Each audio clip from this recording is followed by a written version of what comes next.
Putting aside the buzz and the many headlines of Keith Weiss rating Palantir as underweight, to remind you, Keith Weiss is an analyst at Morgan Stanley. He stated that the risk-reward is no longer there. Hence, I will be answering to Keith Weiss and addressing whether Palantir has a sustainable competitive advantage. Let me just remind you guys to like that video and subscribe to the channel, because these videos take a long time to do and I would really appreciate it. And let's not forget that I'm not a financial advisor and I'm just telling you my own opinion on this topic.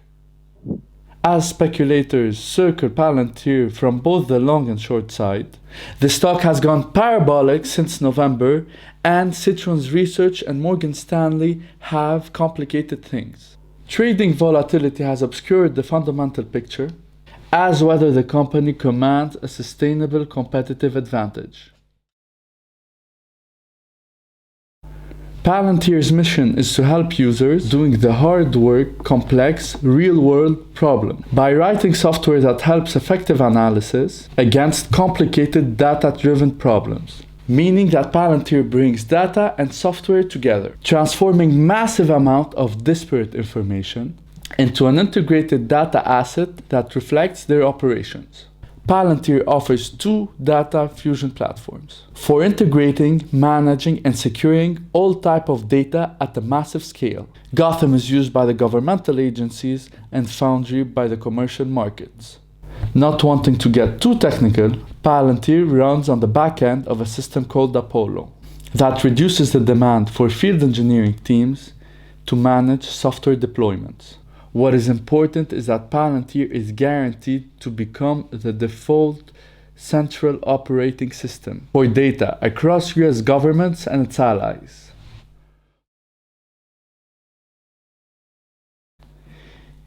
Even though there's a range of potential competitors offering similar products and services, including traditional IT consultancies, blue-chip data companies such as IBM cannot scale down efficiently enough to compete in price, and companies such as Google are unwilling to work for the Pentagon.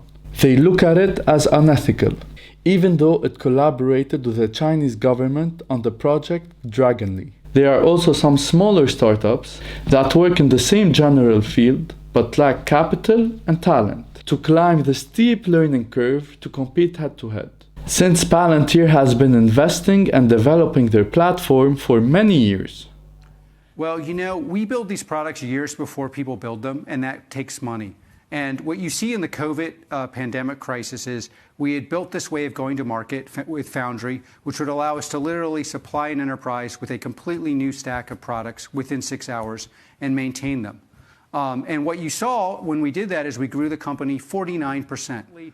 Makes me feel as co-founder and CEO that we made the right decision to invest heavily well over a decade in building software the way other people don't to build it, and you see the results. There's a number of characteristics that Palantir share with larger, more successful companies. Palantir offers a unique value proposition. By accumulating and processing big data or enabling data-intensive operations, generating recurring, subscription-based revenues from business or government customers. Palantir has a large barrier.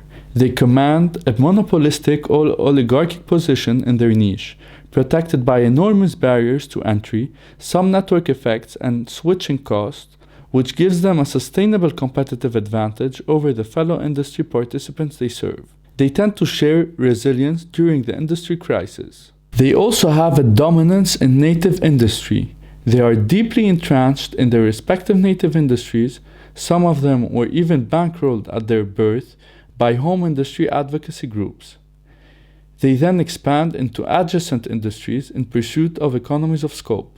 Let's not forget about aggressive acquisitions. In an expansion of their service into adjacent verticals, they usually face a fragmented competitive landscape fertile for mergers and acquisitions, which further fuels rapid growth. We have to keep in mind that Palantir has a lot of capital and operational efficiencies. They develop scalable solutions that are built once and installable or sellable countless times, so they are capital light and can operate very efficiently. They typically generate superior profitability and deliver a high rate of return on invested capital.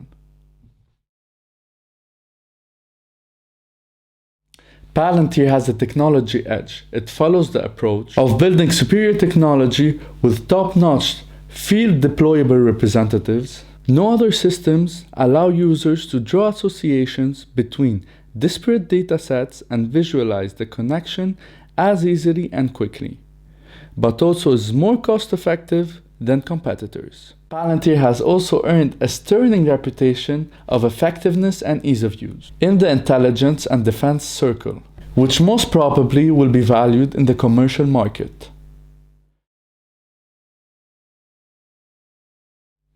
To maintain the technology edge, Palantir has to attract the smartest engineers. To that end, the founders have successfully created an aura of mystery around Palantir, helping to catch Osama bin Laden, busting the hacker of Dalai Lama, and more. The mystic proves to be a powerful recruiting advantage. Palantir's brand has been strengthened by becoming a publicly traded company. There are extremely high barriers to entry in the defense and intelligence sector. Even the best end user experience and the reputation alone are not enough to get the deals closed.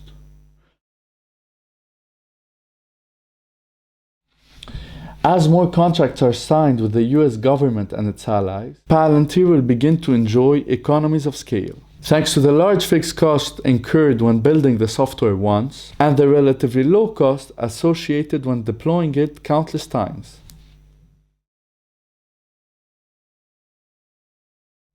The same technological know-how sharpened in the defense deployment can be moved in the commercial sector. The direct sales force will be able to gross sale Gotham. Diversification into additional industries reduces the risk associated with the shutdown of any individual industry. Before ending this video, I believe that Palantir has a durable competitive advantage, which has an economic barrier to protect its business from outsiders. It clearly delivers an uncomparable customer experience with superior technology and top-notch field service representatives, with Gotham becoming the default operating system for data in some US government agencies, where Palantir enjoys economic scale. Palantir seems to have also built a brand to attract top-notch talents which sustain its technological edge. It's much appreciated that you stayed up until the end of the video. Please like the video and subscribe to the channel, and see you guys tomorrow.